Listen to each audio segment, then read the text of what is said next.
Welcome to రాజనీతి.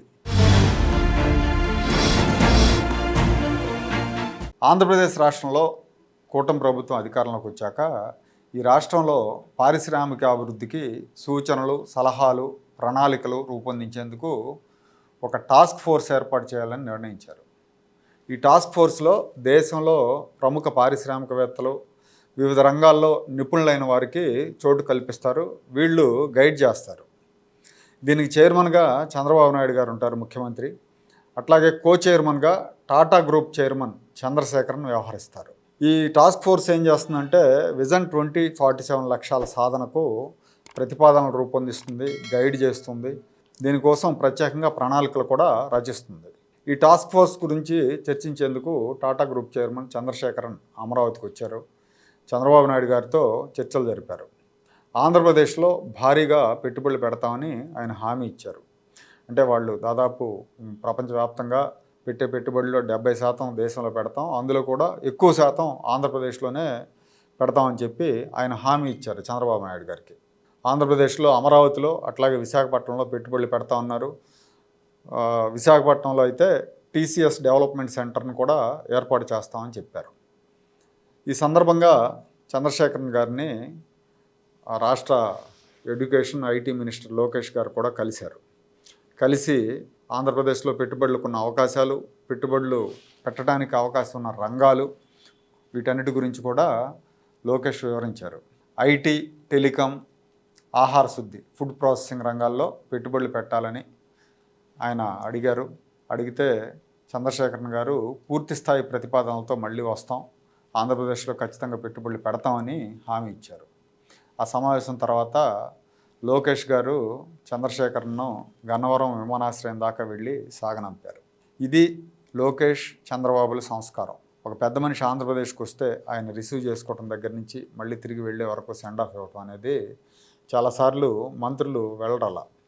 కానీ ఇక్కడ ఆంధ్రప్రదేశ్లో అయితే ఖచ్చితంగా అదే చంద్రబాబు నాయుడు గారు ముఖ్యమంత్రిగా ఉంటే ఇలాంటివి జరుగుతూ ఉంటాయి అన్నమాట. ఎందుకు అంటే రాష్ట్రం అభివృద్ధి మీద చంద్రబాబుకున్న డెడికేషన్కి నిదర్శనం అది. ఒక అతిథి పెట్టుబడులు పెట్టడానికి మన రాష్ట్రానికి వస్తే ఎలా గౌరవించాలో వీళ్ళకి బాగా తెలుసు.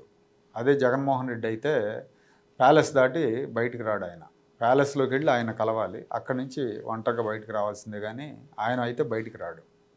కానీ ఇక్కడ చంద్రబాబు నాయుడు కానీ లోకేష్ కానీ వీళ్ళిద్దరూ అలా కాదు. రాష్ట్రం కోసం ఎందాకైనా వెళ్తారు, రాష్ట్ర అభివృద్ధి కోసం ఎవరినైనా కలుస్తారు. ఇక్కడ ఆంధ్రప్రదేశ్ అనే కాదు, గతంలో ఉమ్మడి రాష్ట్ర ముఖ్యమంత్రిగా ఉన్నప్పుడు చంద్రబాబు నాయుడు గారు హైదరాబాద్లో Indian school of business, ISB లేదంటే మైక్రోసాఫ్ట్, వీళ్ళు ఆ కంపెనీలు ఏర్పాటు చేసినప్పుడు చంద్రబాబు నాయుడు గారు ఎంత ఓపికగా అందరినీ కలిసి ఒప్పించారు. వాళ్ళని హైదరాబాద్కున్న అనుకూలతలు, ప్రభుత్వం ఇచ్చే ప్రోత్సాహకాల గురించి వాళ్ళకి వివరించాడు.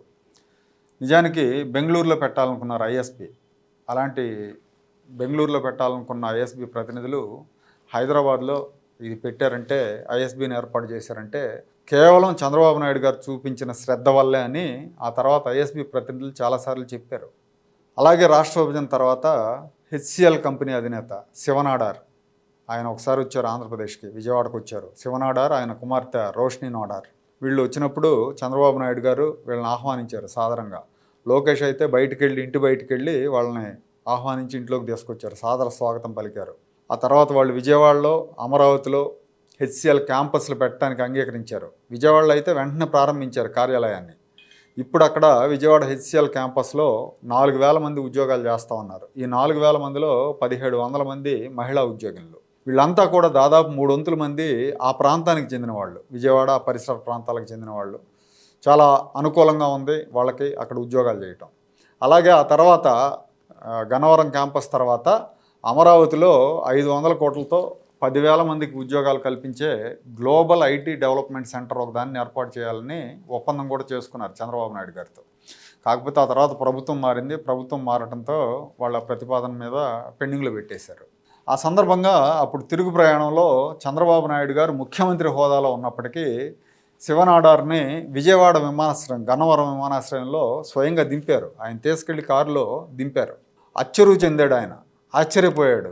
ఒక ముఖ్యమంత్రిగా ఉండి నాకు ఎయిర్పోర్ట్ దాకా వచ్చి సెండ్ ఆఫ్ ఇచ్చారా అని చెప్పి. అందులో సీనియర్ ముఖ్యమంత్రి, దేశంలోని సీనియర్ రాజకీయ నాయకుడు.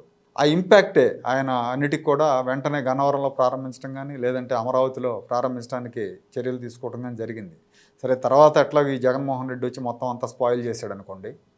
అంటే ఇక్కడ రాష్ట్రం కోసం, రాష్ట్రానికి ఐటీ కంపెనీల రాక కోసం చంద్రబాబు నాయుడు గారు అంత గౌరవం ఇచ్చారు, అంత మర్యాద ఇచ్చారు. ఇప్పుడు టీసీఎస్ చైర్మన్ కూడా లోకేష్ గన్నవరం విమానాశ్రయం వద్ద డ్రాప్ చేసినప్పుడు నాకు గతంలో జరిగిన సంఘటన గుర్తుకొచ్చింది. అది 2017లో జరిగింది. ఈ శివనాడార్ని చంద్రబాబు నాయుడు గారు రిసీవ్ చేసుకోవటం, తీసుకెళ్ళటం ఇవన్నీ. అంటే రాష్ట్రం అభివృద్ధి మీద చంద్రబాబుకి కానీ లోకేష్కి కానీ వాళ్ళకున్న చిత్తశుద్ధికి, వాళ్ళకున్న సంస్కారానికి ఈ ఘటనలు అద్దం పడతాయి. ఇలాంటి సంస్కారాలు మనం జగన్మోహన్ రెడ్డి దగ్గర నుంచి ఊహించలేం.